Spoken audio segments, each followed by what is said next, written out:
Good evening, everyone. It's Saturday, June 19th, 2021. Happy Juneteenth. We have a great show planned for you this evening. We're less than a month away from Major League Baseball's All-Star Game in Denver, Colorado, so I thought it would be a good idea to talk to baseball this evening. Later on in the show, I will be joined by one of the members of the Baseball Writers Association, Brian Dulik. Brian will talk about the process for electing members to the Baseball Hall of Fame. Also joining us on the show will be Andrew DeCecco from 97.3 ESPN South Jersey. Andrew covers the Philadelphia Eagles. The Eagles made headlines earlier this year when they fired Super Bowl winning coach Doug Peterson and traded quarterback Carson Wentz. So if you're an Eagles fan, you don't want to miss this show. The MeanGene Show is brought to you by Presidential Limousine by Captain. It's the official limousine service of the MeanGene Show. There's absolutely no way you can experience Las Vegas until you ride in a Presidential Limousine by Captain. If you come to Las Vegas, make sure you make your reservations now by calling 702-438-5466, or you can text them, 702-410-6057. They will respond to you right away. Once again, you can call them 702-438-5466, or you can text them 702-410-6057. The show is also brought to you by the Westgate Las Vegas Resort and Casino. Experience the award-winning Soul of Motown. This is a high-energy concert-style musical tribute celebrating Motown legends. It's a must-see show during your Las Vegas vacation getaway. For reservations, call 888-796-3564, 888-796-3564. So I just recently got back from Chicago in Milwaukee. I had a chance to catch Game 4 of the Milwaukee Bucks versus Brooklyn Nets game last Sunday. What a game it was. You know, this was my first time ever in Milwaukee. Been to Chicago many times, never been to Milwaukee. And, of course, I did not know how close Milwaukee was to Chicago. So I actually drove up to Milwaukee. Really enjoyed it. And the next day on Monday, I had a chance to catch the Milwaukee Brewers and the Cincinnati Reds game at American Family Field. And that was another great experience to be there at the ballpark. The Milwaukee Brewers are playing great baseball. They are actually, I think, first place in the American League Central. But earlier that day, and this was probably one of the highlights of my trip, earlier in the day, I just happened to be walking downtown, kind of, getting in the scenery in downtown Milwaukee. And I was actually approached by an ABC camera crew, Channel 12, the local channel there. And I was asked about the Bucks Brooklyn Nets series. And of course, I had something to say about it. And so that was quite interesting. And so yes, MeanGene was on TV in Milwaukee, and I enjoyed every minute of my 15 minutes of fame. But now back to the baseball game. So I had club seats. Actually, the first row in the club seat section, and so I was actually in the first row there, and I had to actually move up a couple of rows so I could see home plate, because if I sat back in my seat, I'm looking at the top of the rail there, and I couldn't really see home plate or the field or the bases. And as soon as I got up and moved up a couple of rows, what do you know? A foul ball hit the seat that I was originally sitting in. And now, look, folks, I'm 57, right? My ass is way too old to be diving for foul balls. But a young kid ran over and grabbed the ball, which was really cool with me, so I didn't have a problem with that. But anyway, while we're on the subject of baseball, I mean, I just thought it was a great time to cover some baseball and get into a little bit of what's going on. The Baseball Hall of Fame, as you know, folks, it's not easy to get into the Baseball Hall of Fame. And this is the time now where some of those players back in the 90s that we thought were just great, and they were great, but there was one problem. That was the steroid era. Back in the 90s, we talking about Mark McGwire, Sammy Sosa, Barry Bonds, and that was huge. That was really huge. So I thought it was a great opportunity to get a little bit more insight on this. So I hope you enjoyed this interview with Brian Dulik. Brian is a writer for Actually, he's a member of the Baseball Writers Association. My next guest is a three-time Associated Press Best Sports columnist in Ohio. He's also a member of the Baseball Writers Association of America. He covers the Cleveland Indians, who, by the way, are only 4 games out of first place in the American League Central Division behind the Chicago White Sox. Please welcome to the show, Brian Dulik. Hey, Brian, how you doing? Hey, MeanGene, it's great to talk to you. Hey, Brian, same here, man. Thanks for coming on the show. I want to read a statement from Cooperstown. I guess this was released earlier this year, and it says, for the second time in the last 8 years and the 9th time in 77 total years of balloting by the Baseball Writers Association of America for the National Baseball Hall of Fame, no candidate received the amount of votes necessary to gain election to the game's shrine. So, Brian, if you don't mind, can you explain to my listeners exactly what that means and why no players received the necessary votes to get into the Baseball Hall of Fame? Unfortunately, at this point, a lot of writers who are in the Baseball Writers Association for at least 10 years, those are the people who do cast the ballots, they don't believe that there are players who've passed the off-the-field test as far as high character to get in, because it's not like there aren't tons of legitimate Hall of Famers, but they're just never going to get in until this current group of electors kind of cycles out and is out of the business, because they're holding serious grudges against those from the steroid era, and certainly Pete Rose being another example. But it's a real shame. You've got a lot of players like Barry Bonds and Roger Clemens specifically who put up Hall of Fame numbers well before there was a hint of impropriety with performance-enhancing drugs. But again, until the electors change, this isn't going to change, and we may be stuck with this situation several more times in the next decade. That is amazing. So now, and we mentioned, that no players were elected, but we do have some players that will be inducted come next month in Cooperstown. Am I correct?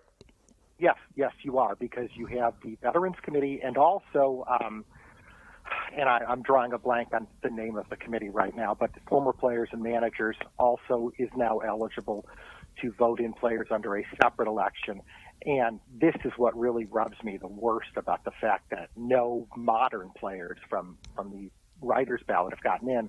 This is how someone like Harold Baines was able to get into the Hall of Fame last year, or was it 2 years ago, or whatever it was, but basically because he made a lot of friends in the business with players and managers. And Harold Baines played for the Indians, played for the White Sox, played for the Orioles, but for a lot of teams in the American League was a very good player, but I don't think anyone in their right mind would consider him a Hall of Famer, which is why he cycled off the ballot and was not eligible to even get in anymore through the writers' vote, because, frankly, he didn't even come close to passing the smell test or the stat test. That's amazing. Folks, once again, we're talking with Brian Dulik, baseball sports writer for the Medina Gazette, which covers the Cleveland Indians here on the MeanGene Show. So, Brian, I got to ask now, and if you don't know, that's fine. But I mean, how is it? What's the difference between the sports writers who elect the basketball Hall of Fames and the Pro Football Hall of Fames? What are the differences in your criteria? Okay, it's a really strange setup, because all 4 major leagues have very different voting bodies. In baseball, it is just 10-year members of the Baseball Writers Association of America, and it's a several-year process before you're even invited to join that group. So it's people who've been around baseball, who cover a minimum of half of a team's home schedule every year for a good number of years.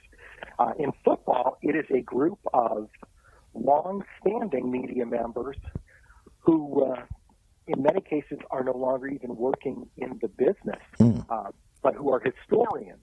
And that is a very contentious public process in a meeting every year that they hold during Super Bowl weekend. And you see some favors being pulled and some players who are held out by a couple of angry voters year after year. In basketball, it is a committee of the Basketball Hall of Fame in Springfield, Massachusetts. And since it's the only non-league specific Hall of Fame, it includes everything in the world of basketball. Right.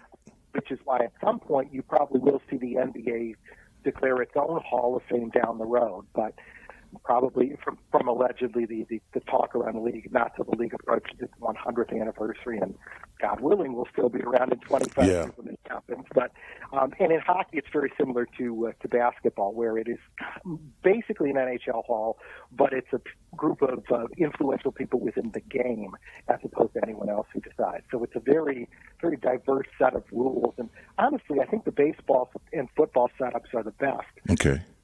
But when you get a line of thinking and people who are very close-minded on a subject or don't want to see the truth as far as players who preceded all of us had so many problems with, actual murder like Ty Cobb, but they got in before the standard was changed now. And I think it's a real shame because it should be about the game, not about what John Smith did in his spare time. So, I mean, you brought up the steroid era, which, by the way, baseball did seem to profit a lot from those balls going out the park all over the country between McGuire, Sosa, and Barry Bonds. But even though, people are not so forgiving, are you seeing, are these guys being lobbied by anyone on their behalf to sort of speed up the process? It's kind of funny because everyone in the organization acknowledges that they are Hall of Fame players, but because of the specifics of the way the induction caliber is listed with their character and their leadership abilities, there's really nothing you can do, and there's very little lobbying that goes on. Because better or worse, most people who cover Major League Baseball for a long time are kind of closed-minded because they've seen it all, done it all, and honestly, in some cases, Gene, they're very jaded, and they kind of don't want to adapt to anything. So there's not much lobbying that can go on. It really is just going to have to take, I believe, another minimum 5 years for some of the writers to decide that they haven't covered the league long enough to, or excuse me, they have not been around the league on a daily basis for a couple of years, and they withdraw their vote. Because I do believe there are a group of voters that will soon have ballots who strongly believe it doesn't matter. Because let's face it, Major League Baseball not only made a lot of money off the steroid era, they were complicit in it. Anyone can see that these guys' head sizes were growing exponentially through human growth hormone, and their muscles were popping, and all the other little things with acne on the back when you were in clubhouses after games. And it really is unfortunate because you have situations like you mentioned with this year where how are the fans supposed to even celebrate that when there were no modern players going in? Yeah, that is amazing. And Brian, I want to talk about another famous player, Pete Rose.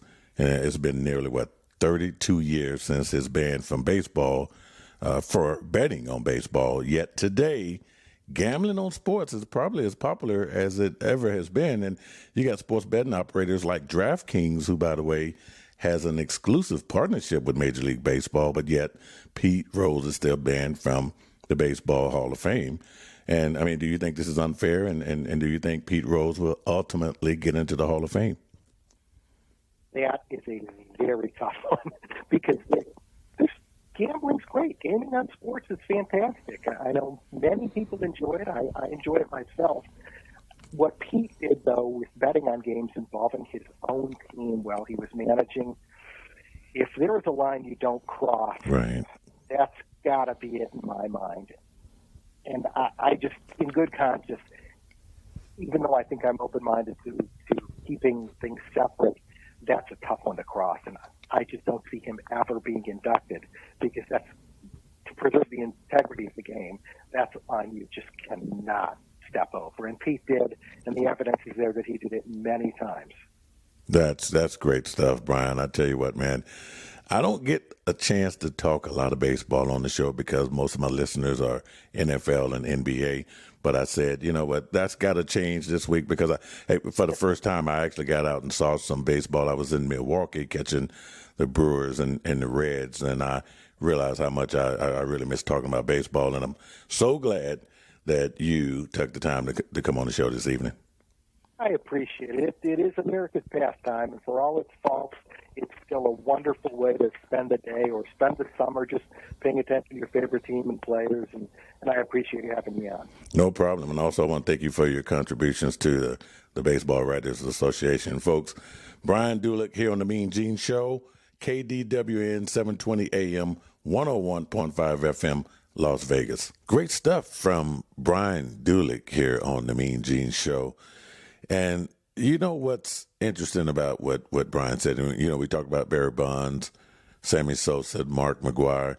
I can honestly say Barry Bonds. I mean, the size of this man's head from when he played for the Pittsburgh Pirates to, you know, when he went over to the San Francisco Giants. Now, there was a time back in 2001 at Pac Bell Park, and I remember I made an attempt to interview Barry Bonds in the locker room, and Barry was very interesting at that time because he would basically shy away from reporters because he knew what the story was going to be about. He knew what the questions were going to be about. And I think he had his daughter with him in the locker room at the time. So I ended up talking to J.T. Snow, one of his teammates. And I certainly wasn't going to talk to Barry Bonds about steroids and this, that, and the other. I mean, he had just hit a major home run during that game that went into McCovey Cove right there at Pac Bell Park in San Francisco. So that's what I wanted to talk to Barry Bonds about. But it was during that time. It was during that era. And Mark McGwire, Sammy Sosa, Barry Bonds, I mean, everyone keyed in on those guys and what was going on in baseball. And Barry Bonds ended up hitting, 700 and something home runs. Just amazing. But what's more interesting, the fact is that Sammy Sosa, Mark McGwire. I remember Mark McGwire. I saw him at the 1989 World Series in Oakland, California. And this was the Giants versus the Oakland A's. The Earthquake Series, how about that? And I was actually at Game 4, the Earthquake game. I think that was October 17th, 1989. I would never forget that. But I saw Mark McGwire, and at the time, Mark McGwire wasn't as big. I mean, I think this might have been the time, maybe, his body was changing before he ended up with the St. Louis Cardinals. But so Mark McGwire, Sammy Sosa, same thing with Sammy Sosa, Mark McGwire. If you can recall at one particular time, I mean, it was just a battle. TV ratings for baseball were off the chart because these two guys were just going at it. I mean, baseball couldn't have been more popular during that time when Barry Bonds, Sammy Sosa, and Mark McGwire were just knocking home runs out of the park like crazy. I mean, no matter what you were doing, you had to tune into a baseball game that night if any one of these three guys were playing. So listening to Brian, of course, and, hey, I mean, these guys performed. I mean, they hit the ball. And one question, that I never knew or could never understand how people could say, well, the fact that you use steroids, it made you stronger. It probably made you hit the ball a little bit harder, but still, I don't know what it did for your eye contact, being able to see the ball and know when to swing and all of that stuff. I mean, because baseball is a very detailed sport, in my opinion, but nevertheless, the strength, I get it. If you probably didn't have that extra power, because you used the steroids, you probably wouldn't have hit that many home runs. And it did take away from the Hank Aaron's and the Babe Ruths of the world, Josh Gibsons of the world and all of that stuff. But nevertheless, it was very entertaining. And according to Brian, I mean, these guys will eventually get in. I mean, there's some sports writers out there that just don't think, hey, it's not time. Enough time has not elapsed to where they want to get these guys in. And I do think it will happen. We will see Barry Bonds, Mark McGwire, Sammy Sosa, and I believe once one of them get in, then I think the floodgates will be open to where some of these other guys are going to get in. And I see that happening now. As far as Pete Rose, oh my goodness! Now Pete Rose. Now I have been a strong advocate of Pete Rose, but and talking with Brian tonight and listening to his comments and Brian, he's got a good point. I mean, what Pete Rose did, the seriousness of what he did. I mean, he bet on games that he actually managed. So, I mean, just imagine you're the manager of your club, which, you're practicing out there with your guys. You got up and coming stars. You got people that really depending on you, but yet you're betting against them or for them or against them. And I think Pete Rose says, well, I never bet against them or what. But the fact that you're betting, I mean, that just takes away from any integrity, of the game. It does. So, I mean, I can see his point there that Pete Rose may not ever get into the Baseball Hall of Fame. And some of the things that Pete Rose has done since being banned from baseball is not really helping his cause. I mean, he's done some pretty stupid things since then. And I think now the latest thing I heard from Pete Rose was that he was working with some betting site as far as how to bet on baseball or something. I don't know, something close to that, which is like, okay, really, Pete Rose, are you going to do something like that knowing that you should not be involved with anything that relates to betting in baseball? And even though baseball has an exclusive contract with DraftKings, and so does the NFL, so does the NBA. So, I mean, betting on sports now, as me and Brian talked about during the interview, is very popular these days. And I think that, but it's acceptable. But when it comes to Pete Rose, it's not. And we have to understand why it's not, because what Pete Rose did was the worst. No difference than the NBA official who, and I can't think of his name right now, who was banned from basketball because he was betting on games that he officiated. The same thing, I think, that Pete Rose did, betting on games that he managed, and it doesn't get any lower than that. So, and when you look at it that way, there's just no way that I can see how Pete Rose gets into the Baseball Hall of Fame. I tried Pete. I really like Pete Rose. I mean, Pete Rose was a hell of a baseball player. But, it's just the unforgivable sin that baseball would not let this guy get in.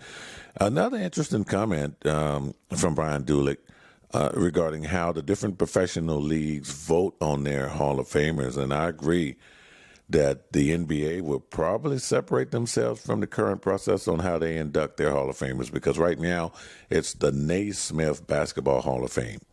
It's the Naismith Basketball Hall of Fame, and that actually honors everyone who has been associated with the game of basketball from the collegiate and the professional level. So when you watch a Basketball Hall of Fame, it's not the NBA Basketball Hall of Fame, which they will be going to pretty soon, which I think is going to be pretty exciting if they do that, because you want to see the separation there, and I wouldn't be surprised pretty soon if the WNBA, because they've been around now for 25 years and they certainly have enough history, enough data there to award their own players separately. Same thing with college basketball, the NBA, the WNBA. I think they're at that point where they should be able to do that. So that's great stuff. So, all right, we're at the bottom of the hour. When we come back, I'm going to be talking New York Giants football with New York Daily News sports writer Pat Leonard here on the MeanGene Show, KDWN, 720 AM, 101.5 FM, Las Vegas. Okay, welcome back to the second half of the MeanGene Show here on KDWN, 720 AM, 101.5 FM. Don't forget to follow me on Twitter at Sports Kings. You can also follow me on Instagram, Sports Kings Podcast, all one word, and visit our website, themeangeneshow.com. Once again, the show is brought to you by Presidential Limousine by Captain. The only way to truly experience Las Vegas is by riding in a limousine, not just any limousine. It has to be a Presidential Limousine by Captain. Give them a call, 702-438-5466, or you can text them, 702-410-6057. They will respond to you right away. We're also brought to you by the Westgate Las Vegas Resort and Casino. If you haven't been to the sports book, you are missing out on one hell of an experience. It's one of the biggest man caves in America. They have huge TV screens with all your favorite sports. And while you're waiting for the game, be sure to grab a bite at the Draft Sports Bar and Grill. That's the Las Vegas Westgate Resort and Casino. Make sure you stop by there and tell them the MeanGene Show sent you over there. Now, I mentioned right before the end of the first half of the show that I would be talking with New York Giants sports writer Pat Leonard, and that's what we're going to do. But at the beginning of the show, I mentioned that we would have Andrew DeCecco on. Now, Andrew covers the Philadelphia Eagles for 97.3 in South Jersey. So we're going to bring Andrew on the show next week. Okay, my apologies. Eagles fans, you have to wait just one more week. And, football season is not going to start until September anyway. But don't worry, Andrew will be here. He's going to talk about the Eagles. He's going to talk about Carson Wentz. He's going to talk about Doug Peterson. I promise you we will have him on the show. But for Giants fans, we're going to go ahead and talk with Pat Leonard. New York Giants, interesting football team, of course. A lot of changes over the last few years. Still hard to believe that the New York Giants were the only team that could beat the New England Patriots in Super Bowls. It just seems like it only happened in Super Bowls. Regular seasons, different stories, but Super Bowls, it was different. And what was even more amazing was that it was Eli Manning that was the quarterback to do it. But no more Eli Manning now. The New York Giants, different team now, different head coaching staff. Just everything is completely different about the New York Giants. So we're going to talk with Pat Leonard to see exactly what direction the New York Giants is going to be going in. Last year, that NFC East was a disaster. No one wanted to win the division. I think the Washington football team eventually won that division. So we're going to be looking at the NFC East, and I think we'll probably get someone on from the Dallas Cowboys as well, and the Washington football team, so we can just clearly look at that entire division. We're going to try to cover every NFL division before the start of the season, so we got a couple of months because it's, moving fast here. OTAs, mandatory mini camps and all of that stuff, and I know you Packers fans probably can't wait till we get to the NFC North to see exactly what's going on. We're actually trying to give Aaron Rodgers time to come back. Okay, we that's what we're trying to do. We're trying to stall as long as we can to see. And, of course, the AFC West, we will probably save the AFC West for last and see what the Las Vegas Raiders are going to be doing. And great information will be coming from the Las Vegas Raiders in the weeks to come. So we are not going to wait any longer. This was an interview that I had with Pat Leonard talking about the New York Giants. Pat, once again, is with the New York Daily News. My next guest is a sports writer. He covers the New York Giants for the New York Daily News. Please welcome Pat Leonard to the show. Hello, Pat. Hey, MeanGene, how you doing? Hey, I'm doing great, man. I'm glad to have you on here today. I have to start with the most important question heading into the upcoming season. Who would be the quarterback for the New York Giants? The quarterback will be Daniel Jones, but the question is whether or not he's the guy for the next 5 and 10 years too. And the Giants have added a lot of talent and a lot of pieces around him for the coming season. But it's kind of a make or break year for him. A lot of quarterbacks now, it doesn't even really take them 3 years to get going. They make that jump usually by year 2. The most recent example is Josh Allen with the Bills, making a huge leap as a young quarterback and really going from a guy who was a talented player with some shortcomings and turning into a bona fide MVP candidate as a young guy growing with a Bills team that nearly reached the Super Bowl. And so Daniel Jones needs to take that step for the Giants. Joe Judge and their team played some pretty good defense last year to kind of weather the storm at times, but they were only 6-10, and the main reason was they couldn't score enough points. So the pressure's on Daniel Jones. He's the guy, but how they go is how he goes. You know what? And the NFC East was pretty much wide open last year. I mean, I think everyone has made some significant changes heading into this new season. I think the Eagles may have made the most drastic ones. Dak Prescott returns for Dallas. Washington looks to improve. What are your expectations for the Giants this year? I think they could win the division. I'm not going to predict them to, though, at least not at this point until they show me something on the field, because even though they have added a lot of players, they haven't been on the field all together at one point in a full practice yet. So can it really come together quickly in a month? You know, Kenny Golladay at receiver, Saquon Barkley coming back off injury. They got Kyle Rudolph at tight end. But, you know, Rudolph and Barkley are still rehabbing, and Golladay only just got on the field for some soft minicamp work. So they're going to need to put it together on the fly. You know, I like what you said about kind of the NFC East and what everyone has done here, because to me, too, I think sometimes fan bases, and for good reason, in the off season, it becomes hope springs eternal and everyone thinks they have a shot, and that's a good thing. Mm-hmm. But I like the thing I like to say to people is, remember, you have to play somebody else, you know? So you might like some of the new players your team got, but when Washington gets William Jackson at corner and their defense was the best unit in that division on either side of the ball, so they just got better. And then Dak Prescott obviously is going to turn the Dallas Cowboys into the favorite in the division simply because they're the team with the most talent on their roster and the best offense on paper. My biggest comment, Terry, on the division right now, I don't understand Washington at quarterback, because they had an offseason where they've kicked the tires on a lot of things. They pursued Matt Stafford before he ended up getting traded to the Rams.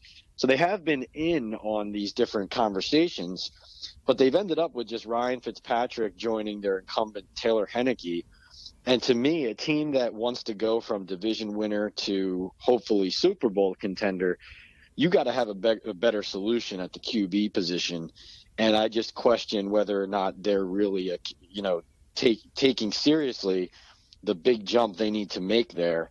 I think, I was talking to some people in that market the other day, and they said that it's just been there's been so much turmoil at the quarterback position in Washington recently that they're almost like settling at the moment because they just need something stable. But I don't think that's the way to operate if you're a franchise really trying to contend for a championship.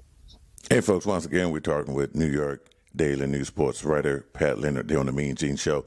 Now, you mentioned Saquon Barkley coming back from the injury, but I also noticed in the offseason the Giants picked up Alfred Morris and Dion Lewis. So is that just to make sure that they have the running game is solidified? Well, they've actually let those guys walk in free agency, and they've replaced them. So that was last year's acquisitions were Morris, Lewis. They teamed them with Wayne Gallman, especially when Barkley went down. And they even brought in Devontae Freeman. This year, they have now attacked that entire depth chart, and they went and got Devontae Booker, of course, as a guy Raiders fans know well. And they actually prioritized him in free agency. They called him like one of the first few minutes that the free agency negotiating period opened. They drafted a guy out of Arizona, Gary Brightwell. And they have a fullback, Eli Penny, who can tote the rock. And they even brought in Corey Clement as a tryout and then eventually signed him to a low-risk deal. And you remember he was a hero for the Eagles in the Super Bowl a few years back as well. So it screams that they're trying to improve their depth. But it also indicates that perhaps Barkley's not going to be healthy out of the gate. And that's a real big question right now that Barkley and the Giants are not answering directly is, do you really expect to be healthy in week one? And, I think that what they want is for him to be healthy long term.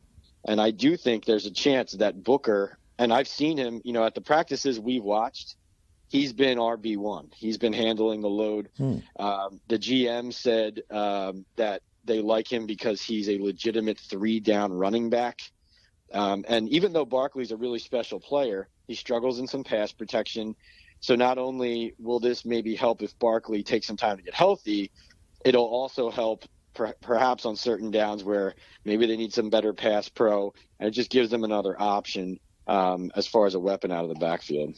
Okay. Now, I know you mentioned Kenny Golladay, and that's a great pickup, but what are your thoughts on Kadarius Toney, the wide receiver that you got from the draft?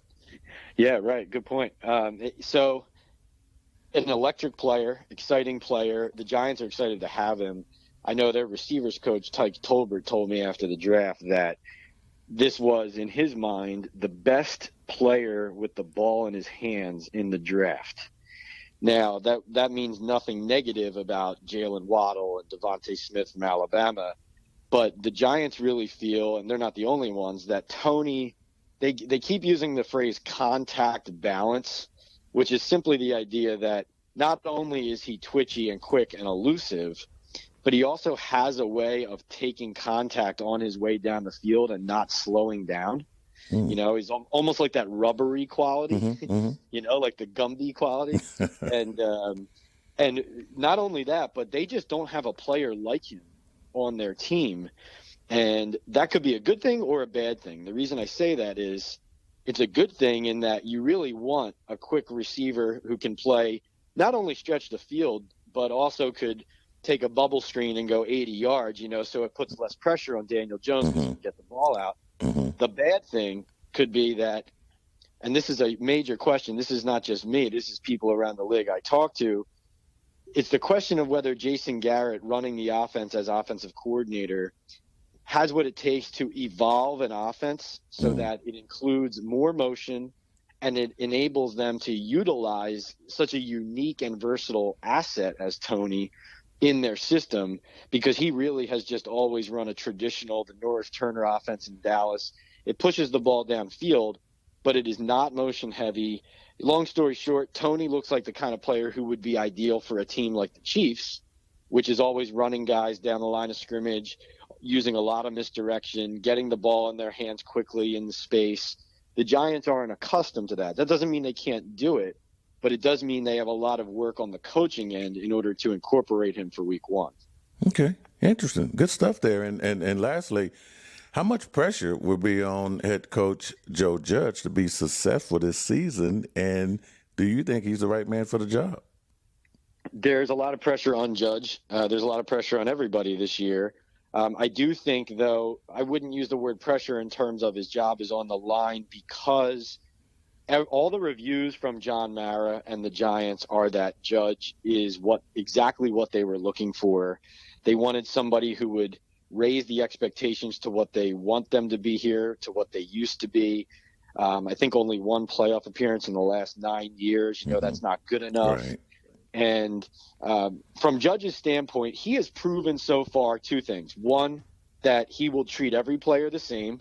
So he sat Golden Tate and left him off a trip to Washington last year after he mouthed off during a game against the Buccaneers. He yelled at Saquon Barkley in practice when he did something wrong in front of the whole team. So guys consider that he's fair. And the other thing he did was, Bill Belichick has a reputation of preparing differently for every game. So his defense and offense, they could be chameleons to whatever the game plan needs to be. Judge has brought that element to New York. I do think Daniel Jones is on the hot seat. I think Jason Garrett, the offensive coordinator, is on the hot seat. I think the GM, Dave Gettleman, remains on the hot seat. Judge certainly invited more pressure this was always a rebuild. Or when he came in, this was, let's sign better depth, younger players, and let's build this from the ground up and build a foundation so we can be sustainable. By signing so many big-name guys, giving Leonard Williams all the money, signing Golladay, signing Adoree Jackson, and all these moves they've made, they have accelerated expectations. Now this year is not just let's improve. This year is, you spent all this money, you got to go win. Mm-hmm. So I don't think his job is on the line this year, but I do think he has invited a lot more pressure on how many wins he needs to squeeze out of this team this year, simply because of how much more talent they have. Mm-hmm. I agree, Pat, man. Hey, thanks for coming on the show, and we hope to have you on again real soon. Mean Gene, is a great time, and believe it or not, I'm a 5-tool guy, and my paper is actually, if the New York Islanders continue to advance here, and if the Vegas Golden Knights advance as well, I am going to be out there in the desert. I will be boots on the ground, so look out. Hey, I know it, man. It's exciting times here in Vegas once again, and I know it in New York as well. Pat Leonard covers the New York Giants for the New York Daily News here on the MeanGene Show. KDWN 720 AM, 101.5 FM, Las Vegas. Great stuff from Pat Leonard. New York Daily News covers the New York Football Giants.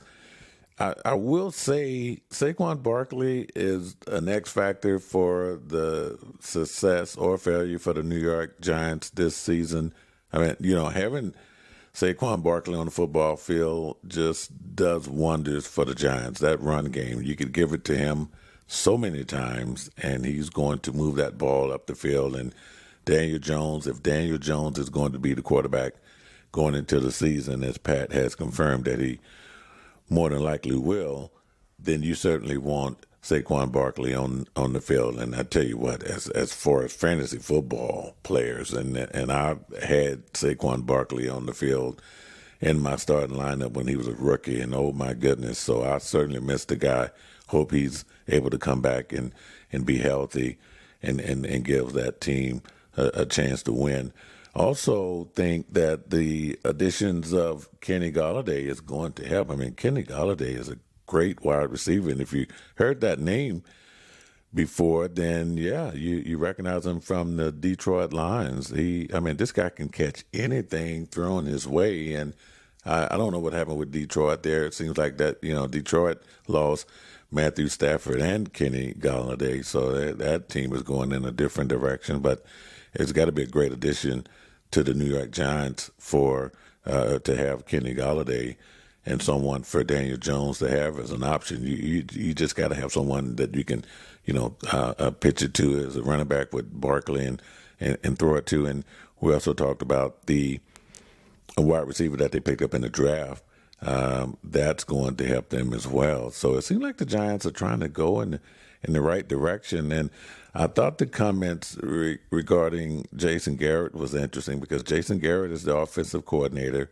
As you all know, Jason Garrett spent years there with the Dallas Cowboys as the head coach, and now he's calling plays for the New York Giants. And Pat seems to think that if Jason Garrett is not successful with this offense, and it seems like they're setting him up to be successful, if he's not successful with this offense, it could be Jason Garrett on the hot seat, not Joe Judge, the head coach. Now, I disagree with that. I have a different opinion on that one. I ultimately think Jason Garrett might be the next head coach of the New York Giants, because when you look at Jason Garrett is only responsible for the offense.